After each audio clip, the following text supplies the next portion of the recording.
Hello students, welcome to my biology class. Today we will be discussing a very important topic in the chapter Reproductive Health. Today's discussion is on sexually transmitted diseases or commonly called as STDs. This is a part of the topic. I hope you have already gone through my previous discussions. So let us now discuss the topic STDs. Before we start, let us know at the end of this session what you will be learning or what you will be able to do. You will be able to write the definition of STDs. You will be able to name the different STDs and also classify them. And one very important thing which you will learn is the name of the causal organisms and also the common symptoms of certain diseases which we will be discussing here and the present status of their treatment. So what are STDs? Or commonly known as sexually transmitted diseases, also known as sexually transmitted infections or STIs. So these are the diseases or the infections which are transmitted through sexual act with infected persons. In common terms, they are also called as venereal diseases. Let me tell you that these diseases are mostly found in people of age group 15 to 24. But it's not so that only these people will be infected. This disease can occur in people of any age. So any age people are vulnerable to these type of infections. Now, there are certain principles which are to be followed in life so that such diseases are not contracted. In the later part, you will find that there are many such STDs which are non-curable.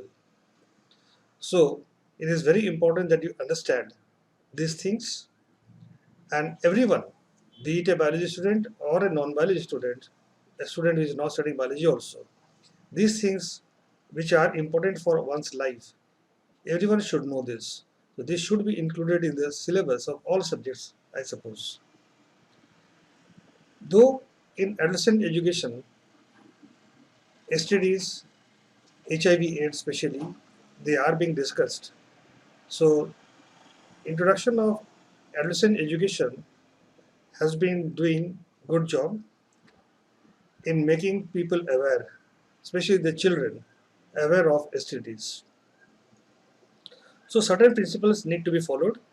These are avoiding sex with unknown partners or multiple partners, using condoms during coitus, and of course, in case of any doubt, one should immediately go to a qualified doctor for early detection and get completely treated, because these diseases or some of these diseases are curable, and cure depends upon how early the disease is diagnosed.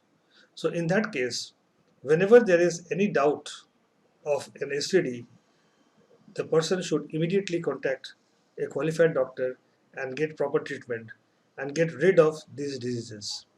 Many of these diseases, they exist lifelong. So there is no treatment or there is no cure for them. There may be some treatment which may reduce the severity, but there are many such diseases where there is no treatment at all. We'll discuss this one by one.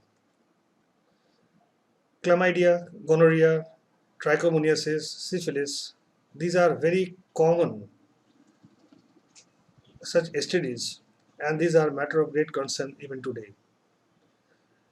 Even though we have never known more about how to prevent these infections, but those which we have just discussed, some common principles, they must be followed. Though the rates of infection remain very high worldwide, so it is a matter of great concern today also. But one good news is these four diseases which I have just told you, these are curable. But the cure may take sufficient time. So it is better, again, to remind you that in case of such diseases, early detection and early starting the treatment is very, very important. Now let's try to classify the STDs. These STDs are basically classified on the basis of the type of pathogens or the group of pathogens. Some are bacteria, some are viral diseases, and some are protozoan diseases. Some bacterial diseases like syphilis, gonorrhea, chlamydiasis, and some viral diseases like AIDS, genital herpes, hepatitis B, genital warts, and protozoan diseases like trichomoniasis. Now, out of these diseases, the viral diseases are the most dangerous ones. In general, treating a viral disease is quite difficult. So, among these, AIDS, genital herpes, hepatitis B, these are actually non-curable diseases. So, best is knowledge is power. So, one must be aware of these things, these diseases, how these are spread. So, transmission of the disease is very, very important. So, once you are able to check transmission, you are able to check the disease. Since these or some of the diseases like AIDS, genital herpes, hepatitis B, there is no complete treatment for this. So, the best treatment is prevention. Let us discuss on some bacterial diseases. The first is syphilis. This disease has a common name, the great pretender. It pretends. Why? Because its symptoms are very confusing. It looks like many other diseases. Causal organism is here you can see in this photograph. This is Treponema pallidum. Common symptoms includes skin lesions at the infected site and the genitals, wart-like lesions over the body. So here we will be discussing very few. We don't need to discuss in details. At least the basic concepts we'll be discussing only. Transmission. In congenital syphilis, it passes from pregnant woman to the babies. So this is very important. If the mother has syphilis, then there is every possibility that the babies also will have. Second is by direct contact. That is with a syphilitic sore known as chancre. Chancre can occur on or around the external genitals, in the vagina, around the anus, or in the rectum, or even around the mouth. So transmission of syphilis can occur during vaginal, anal, or even oral sex. So this is a very, very dangerous disease. So it is very important that we understand the modes of transmission and prevent all chances so that these diseases are not transmitted. Another great disease is gonorrhea. You can see here the bacteria. It is caused by Neisseria gonorrhoeae. Common symptom includes it occurs in both males and females. So in males, what are the symptoms? Thin watery discharge and thick fluid from penis, pain during urination, which often leads to sterility, testicular or scrotal pain. So this may occur in the males. In the females, certain symptoms are found like inflammation of cervix, burning sensation during urination. There are many more symptoms, but for this standard, understanding this one or two points is sufficient. Transmission. This is transmitted through sexual contact. It may be through the penis, vagina, mouth, or anus of infected partner, and can also be spread perinatally from mother to baby during childbirth. So these are such dangerous diseases, and there are various ways of their transmissions. So it is better to prevent their mode of transmissions. Chlamydiasis caused by Chlamydia trachomatis. Common symptoms: bleeding between menses, abnormal vaginal discharge and abdominal pain, burning sensation during urination. Now you will find that in many or most of the diseases, there are some common symptoms. So it is not possible for us to identify or to diagnose which disease we have contracted. So in that case, it is suggested that any person who has these minimum common symptoms should immediately visit a medical professional, a doctor, and get oneself checked and diagnosed with the proper disease and get treatment. Now discuss with some protozoan diseases. We'll discuss here trichomoniasis. You can see how it looks like. This is caused by Trichomonas vaginalis. Common symptoms are yellow foamy discharge from vagina, itching of genital organs. Now, itching of genital organs is a very common characteristic, a common symptom in all these diseases. Burning sensation while urination, this is also a very common symptom in all the diseases. That's why I said that since most of the symptoms are common to all STDs, so it is better that as soon as such symptoms are found, it is better to visit the doctor. Transmission, the parasite which lives in the lower genital tract and is generally transmitted through the sexual intercourse. So that is why these are called as sexually transmitted diseases.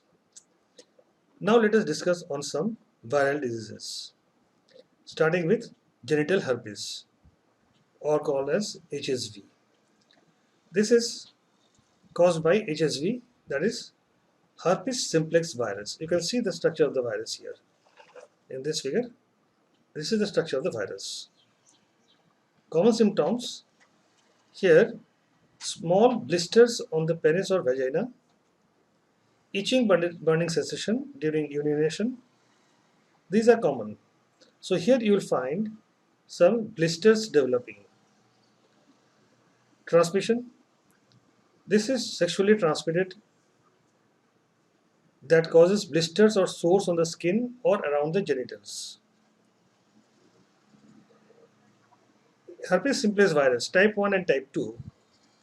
There are two types. We will not discuss much in details of type 1 and type 2 such viruses and their effects. But let us understand that once one has infected with such disease, herpes simplex virus, it stays in our body forever. So there is actually no cure. They can contact or they can spread through person to person contact, skin to skin contact with an infected person. It includes this infected person and their contact may include kissing, oral sex, and contact with the genitals or anus. So anyhow, when there is a contact between a healthy person and an infected person, any physical contact between them will be the transmitting mode of the disease. So in our community, we don't know who has genital herpes because the patient looks normal. So it is very important that we try to maintain such social distances and get rid of these STDs. Genital warts, human papillomavirus is a causal organism, also commonly known as HPV. You can see the structure of HPVs. Common symptoms: flat wart in genital area and thigh, and the wart may be cauliflower shaped. You can see here this virus, how it looks. It looks so beautiful, but causes such dangerous disease. Now, infected person areas, they develop warts. Lesions in the vagina and cervix. These are very common. And let me tell you, it is one of the major causes of cervical cancer also. Transmission is through vaginal or anal sex and skin to skin contact. Again, the same thing which I have discussed earlier also. Now, these viral diseases can spread through skin contact also. So if a healthy person again comes in contact with such infected person and that too physical contact, there is every chance for the transmission. Here, again the same problem. The genital warts can reduce the severity of the disease. Nowadays, it can be treated if detected early. So, again, the same thing which I am repeating, early detection is very important.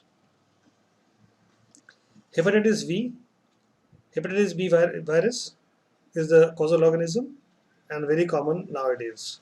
Very often we hear this hepatitis B. Common symptoms are mild fever, loss of appetite, and vomiting. This is very common symptoms for many such diseases. Dark yellow urine, skin and cornea becomes yellow color. This all looks like jaundice, but the reason is different. The causal organism is different. The effect is also different. So the transmission here is spread, as the hepatitis B virus is spread when blood, semen, or other body fluid is infected with hepatitis B virus.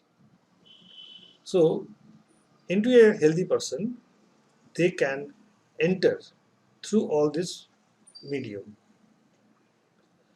Birth, sex with an infected partner, sharing needles, syringes, sharing items like toothbrush, razors, or direct contact with the blood or open source of an infected person.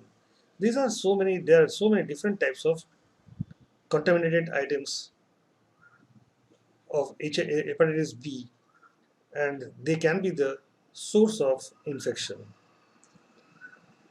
Here again, let me remind you that nowadays some recombinant vaccines are given as a preventive measure, but in fact, there is no full cure of the disease.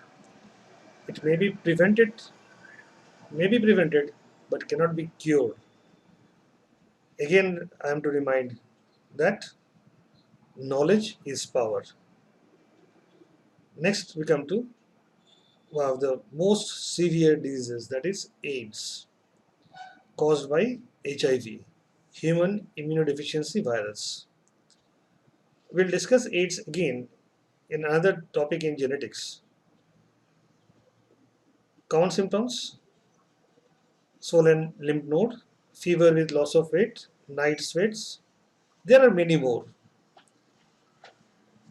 Transmission: it is during sex, infected syringe, infected blood transfusion, blood product, transplant, or body fluid including breast milk, mother to child transmission, and many others.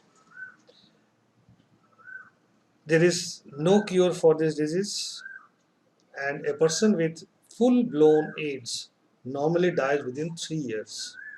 Of course, it may take few years to become full-blown, but ultimately death occurs because there is actually no treatment for this. Now let us sum up. We have studied various diseases caused by protozoa, viruses, and bacteria. Now, if you sum up all this, then we find that there are some common symptoms of STDs. So, without going into diagnosing the disease ourselves, let us first try to understand the common symptoms.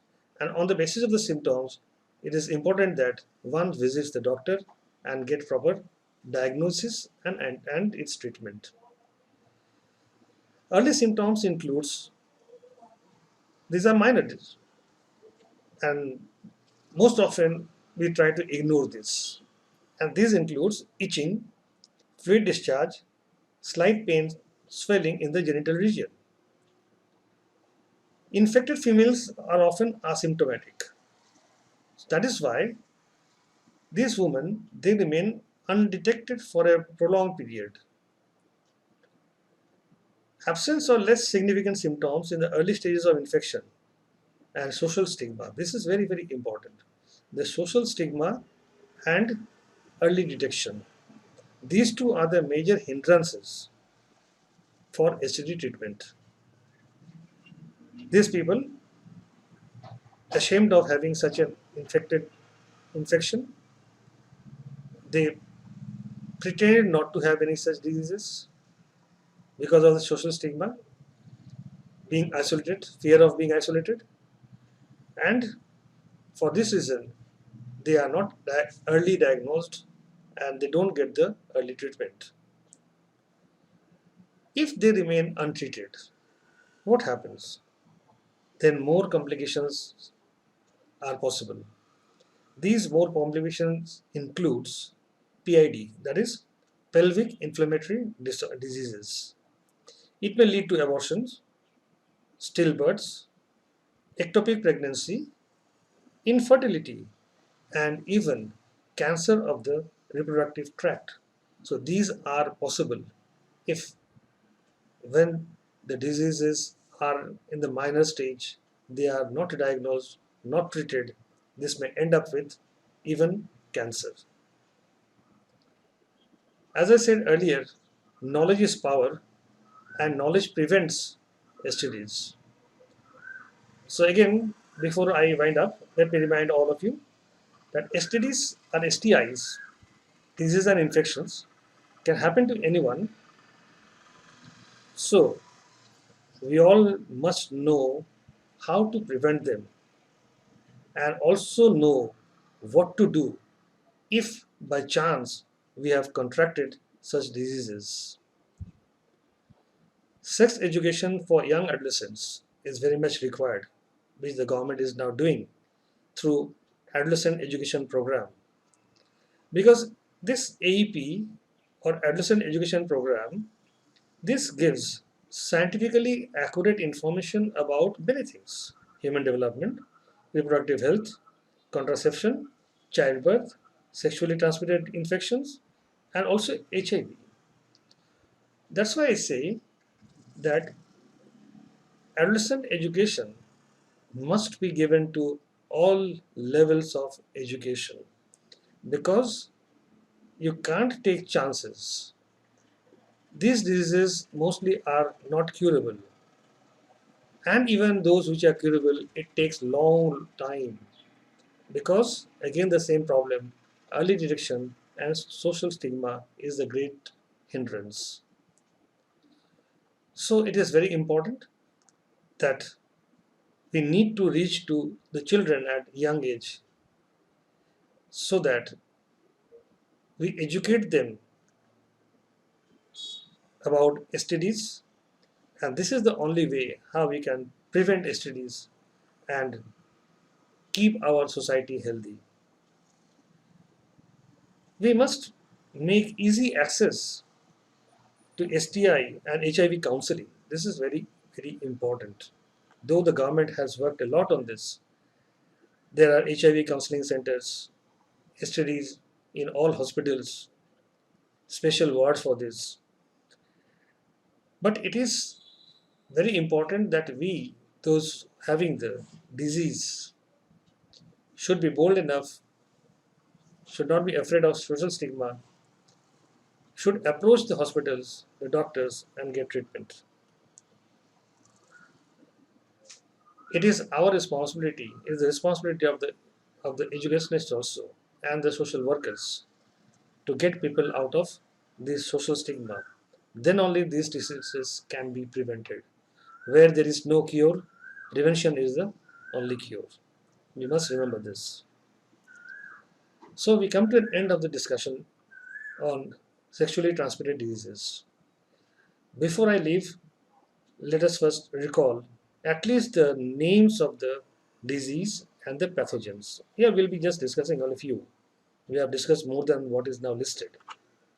Syphilis, caused by Treponema pallidum; gonorrhea, by Neisseria gonorrhoeae; chlamydiasis, by Chlamydia trachomatis; trichomoniasis, by Trichomonas vaginalis; genital herpes, by herpes simplex virus; genital warts, by human papilloma virus. So these are some of the diseases and their pathogens. Now we'll go for a quick test. Let's see. I don't expect that all of you have memorized so fast, but if you have done so, it is excellent. If you have not done it, it's very good. There is time, you can learn it. So now let's take a test. We'll pause here for a while and all of you write down. Within, I suppose, 1 minute is sufficient to write down the names of the pathogens of syphilis, gonorrhea, chlamydiasis, trichomoniasis, genital herpes, and genital wart. So I hope you have done it. If not, you pause this for some more time and then write. Now let's go for the, should I go for the answers? Answer is already known to you. In the previous, we have already seen. So you can check it and find your scores.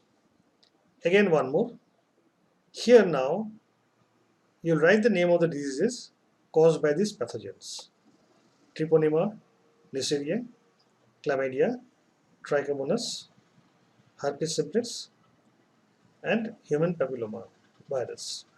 So write the name of the diseases. Because whenever we discuss disease, the pathogen is very, very important. So now, final task, that is some questions for you. Write the name of common symptoms of STDs. These are the common symptoms which you have to make a list. You can write more points than what I have discussed. Name 2 STD caused by virus to bacteria and name their causal organism. Name the virus causing STDs which are not yet curable. What is PID? What happens if the STDs are left untreated? So these were some of the questions, and now it's time for me to leave. So before I leave, let me remind you that we have one more discussions to make on this chapter, and that is assisted reproductive technologies, commonly known as ART. This is very, very important discussions to be made. So I think I can ask you that please visit my YouTube channel or even the website acardhelp.com for the next topic and discussion. Thank you for listening to this discussion. Hope to see you again. Thank you.